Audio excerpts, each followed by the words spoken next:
이때 아이의 심정을 지금 다시 돌아보자면 도망치고 싶었다라는 표현이 딱 맞을 것 같아요. 뭐가 됐든 간에 아이가 선택을 하는 것을 좀 존중을 해주고 싶었어요. 덜 치열하게 공부할 수 있는 학교로 전학을 하자라는 마음에 주변의 학교들, 전학 갈 수 있는 학교들을 좀 알아봤었고요.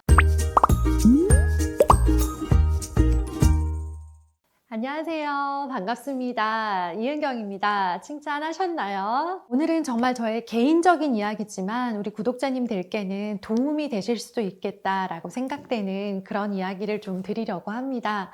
네, 제가 웃고 있지만 웃는 게 아닌 지난 2달의 시간을 보냈고요. 저희 아이가 우울증 진단을 받고 약을 복용하면서 지난 2달간 치료의 시간을 보냈어요. 그 진단을 받기 전의 모습, 그리고 치료를 하는 과정, 그리고 그 과정들에서 제가 알게 된 것과, 그리고 또 아이들이 이런 비슷한 증상을 보일 때 어떻게 알아챌 수 있는지, 그리고 치료를 하는 과정에서 어떤 도움을 부모가 줄 수 있을지에 대한 이야기를 좀 알려드리려고 합니다. 저희 아이에 대한 소개를 잠깐 드리자면 현재는 고등학교 2학년인데요. 이 아이는 본인이 나름 성실하게 열심히 공부를 하는 학생입니다. 아이들이 고등학생이 되면요. 아닌 아이들도 있지만 그래도 본인이 목표하는 대학이 있고 하고 싶은 어떤 되고 싶은 꿈이 있기 때문에 이제 공부를 하기 시작을 하고, 공부를 하다 보면 아이들이 가장 크게 느끼는 게 뭐냐면, 아이들이 공부를 했을 때 가장 기대하면서도 가장 좌절하는 포인트가 하면 오를 줄 알았죠. 공부를 했으니까 전에보다 열심히 했고 전에보다 많이 했고 전에보다 더 잘하고 싶은 마음이 크니까 내가 하면 하는 만큼 성적이 오를 거다라는 기대가 있잖아요.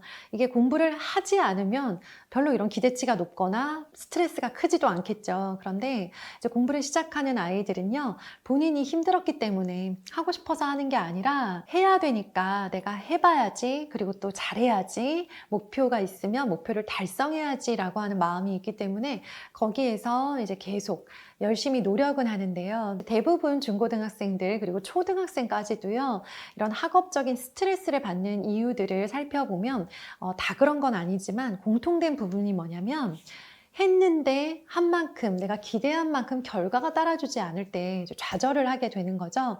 이 좌절이 이제 반복될 수가 있어요. 반복되는 상황 속에서 아이들이 더 해도 안 될 것 같다라고 하는 그런 좀 무기력한 마음이 들기도 하고요. 또 열심히 한 아이들은 열심히 한 것 때문에 번아웃이 오기도 하고요. 본인이 열심히 해야 된다는 걸 뻔히 알아요. 머릿속으로는 아는데 본인의 의지가 따라주지 않아서 공부 시간이나 공부에 대한 어떤 그런 의지, 공부에 대한 그런 자세들이 따라주지 않으니까 이게 괴리가 오면서 아이들 각자 굉장히 어려운 시간을 보내요. 실제로 이제 지금 뭐 주변에서 많이들 듣고 보고 계시겠지만 현재 우리나라의 그런 청소년들 그리고 초등학생들의 우울증 진단을 받는 아이들이 정말 늘어나고 있고요. 이것들이 일시적인 우울감 정도로 끝나는 아이들이 있고요. 저희 아이의 경우에는요, 작년 1년 동안 좀 치열한 고등학교에서 내신 경쟁을 하면서 많이 지쳐갔고 점점 더 지쳐갔던 것 같아요. 그러면서 이 아이가 겨울방학에 정말 너무 힘들다, 지쳤다라는 이야기를 하더라고요. 그래서 공부를 아예 내려놓고 쉬었어요. 2주 정도 아예 쉬면서 이제 좀 회복을 하고 충전을 했다라고 생각을 하고 개학을 했단 말이죠. 고등학교 2학년 개학을 했는데 하나도 좋아지지 않고 하나도 충전되지 않았음을 확인을 한 거예요. 매사의 모든 일에 귀찮고 짜증난다라는 말을 달고 살더라고요. 원래 그런 아이가 아니었었고요. 그래, 학기 초니까 힘들 수도 있어 라고 생각을 했는데, 이 아이가 가지고 있는 그 짜증의 종류, 귀찮음의 그 영역들이 뭐냐면 너무나도 사소한 것들이었던 거예요. 새로운 친구한테 이름을 물어보는 게 너무 귀찮고 짜증이 난대요. 정말 이제까지 아무렇지 않게 잘 생활해 왔던 그 평범한 일상들이 하나하나 짜증이 나기 시작을 하더라고요. 그런데 이제 가만 제가 되짚어 봤는데, 하고 싶은 게 없고 없고 뭘 해도 의욕이 나지 않고 기분이 좋아진 적이 없었고 웃음이 완전히 사라진 상태였고 그런데 모든 게 귀찮고 짜증이 나는 그런 상황 이것들이 우울증의 증상일 수 있겠다라는 생각이 들어서요. 청소년들이 진료를 받을 수 있는 정신건강의학과가 바로 가서 진료를 볼 수 있는 곳이 많지 않아요. 예약이 한 달 이상 밀려 있다라는 이야기를 다 하더라고요. 그래서 갈 수 있는 곳이 없나 했는데 너무나 감사하게도 그날 예약이 취소된 자리에 한 군데 딱 갈 수 있는 곳이 생겨서 진료를 볼 수만 있다면 좋겠다라는 마음으로 아이랑 같이 갔고요.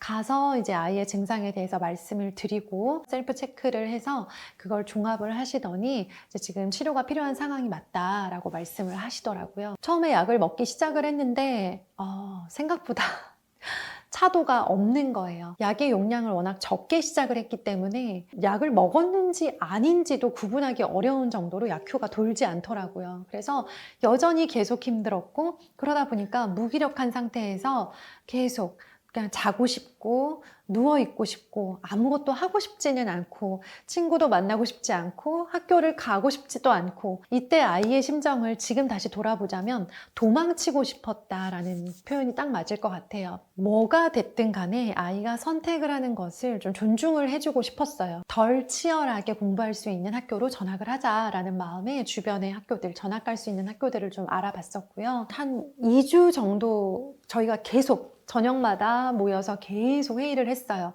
전학을 갈 건지 말 건지, 간다면 어느 학교로 갈 건지, 갈 수 있는 후보 학교들을 놓고 하나하나 검색도 하고 서로 논의를 하면서 그 과정을 같이 했었고, 또 그렇다면 전학을 갔을 때 이제 입시 준비는 어떻게 해야 될지, 입시가 아니라면 다른 진로는 어떤 게 있을지, 그리고 학교를 꼭 다녀야 되는 건 아니기 때문에 자퇴를 하고 남은 공부를 이어가는 건 어떨까? 막 여러 가지 안들을 다 열어놓고 이야기를 나누었어요. 다니던 학원도 다 중단을 했었고요. 학교만 간신히 갔다 오고 더 이상 이 아이의 생활에서 무언가를 기대할 수는 없었고요. 그냥 기운만 좀 차리자라는 마음으로 그 시간들을 버텼던 것 같습니다. 제가 돌이켜보면서 이 아이가 사춘기를 굉장히 혹독하게 지나온 아이인데 이번에는 사춘기가 아니라 우울증이었단 말이죠. 그럼 사춘기와 우울증의 증상은 비슷해 보이는데 어떤 게 다를까를 생각을 해봤어요. 사춘기 시기의 아이는 에너지가 없었던 게 아니라 그 에너지가 계속 밖을 향해 있었던 것 같아요.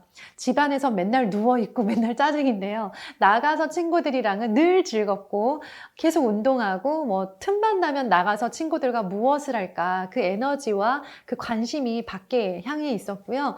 우울증은 밖에도 관심 없고 안에도 관심이 없는 그러니까 안에서의 모습은 똑같은데요. 밖으로 나가지도 않더라고요. 그냥 오직 자기 안으로만 들어가는 좀 고립된 은둔형 약간 이런 스타일이 우울증이구나라는 게 차이를 좀 확실하게 느끼겠더라고요. 가장 정말 많이 사용하고 가장 부작용이 적은 약을 그렇게 처방받아서 먹었음에도 불구하고 이 우울증을 치료하는 항우울제는 어쩔 수 없이 이 아이가 평소보다 나른하고 졸릴 수밖에 없어요. 그래서 평소보다 정말 많이 잤고요. 어쨌든 공부에 대한 스트레스는 일단 좀 내려놓은 상태에서 그 시간들을 좀 버티었던 것 같아요. 그래서 너무나 감사하게도 전학을 가지 않고 버티기로 했고요. 약이 지금은 아이의 용량에 잘 맞는 정도의 약을 계속 복용하는 중에 있고요. 이 약은 앞으로 6개월, 최소 6개월은 더 유지하기로 했고요. 그 이후는 그때 가서 결정을 하기로 했고요. 다시 조금씩 활기를 찾고 일상으로 돌아가서 친구들과 다시 뭔가를 먹으러 다니고 운동을 하러 다니고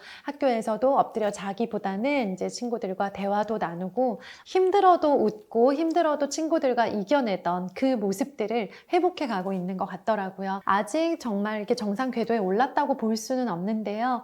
그래도 정말 힘든 시기를 빠져나오고 보니까 지금의 그 감사함과 그리고 생생한 후기를 우리 구독자님들께 전해드리고 싶다라는 마음에 준비한 영상이고요. 관련하여서 아이가 지금 마음이 아픈 것 같고 뭔가 정상적인 그런 리듬이 아닌 것 같다라는 고민이 드시고 좀 의심스러우시다면요. 댓글을 통해서 남겨주시면 제가 보고 드릴 수 있는 조언이 있다면 남겨드리도록 하겠습니다. 저희가 겪어보고 나니까 주변에 실제로 이런 과정을 겪은 아이들이 너무 많아서요. 놀랄 정도였습니다.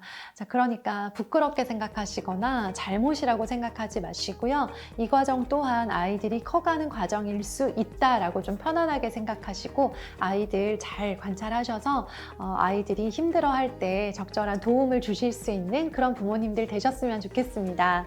감사합니다.